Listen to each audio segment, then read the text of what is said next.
अमरावतीमध्ये भूमी अभिलेख कार्यालयात एसीबीची मोठी कारवाई। उपअधीक्षक आणि नगर परीक्षण भूमापकाला 50,000 रुपयांची लाच घेताना केली अटक।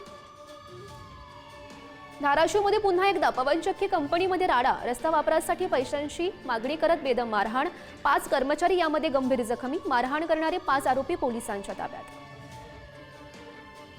अमरावतीच्या हातुर्णाच्या पेढी नदीपात्रात वाळू माफियांचा तहसीलदारांच्या अंगावर ट्रक घालण्याचा प्रयत्न। एका विरोधात गुन्हा दाखल। वाहनही पोलिसांकडून जप्त। गोंदियाच्या कोहळीटोळा या गावात विद्यार्थिनीशी अश्लील चाळे करणाऱ्या शिक्षकाची मध्यवर्ती कारागृहात रवानगी। मुख्याध्यापक आणि संचालकांवर गुन्हा दाखल। सोलापूरमधील एका खासगी शाळेत 10वीच्या विद्यार्थिनीचा 56 वर्षीय शिक्षकाकडून विनयभंग। या प्रकरणी सदर बाजार पोलीस ठाण्यात गुन्हा दाखल। कांदिवलीमध्ये डंपरची कारला जोरदार धडक। हॉस्पिटलला जात असलेले कुटुंब यामधून थोडक्यात बसवले। समतानगर पोलिसांकडून डंपर चालकाला अटक। समृद्धी महामार्गावर 2.5 कोटी रुपयांची चोरी। ट्रकमधून 46 वॅक्सिनचे बॉक्स लंपास। या प्रकरणी कारंजाच्या ग्रामीण पोलिसात गुन्हा दाखल।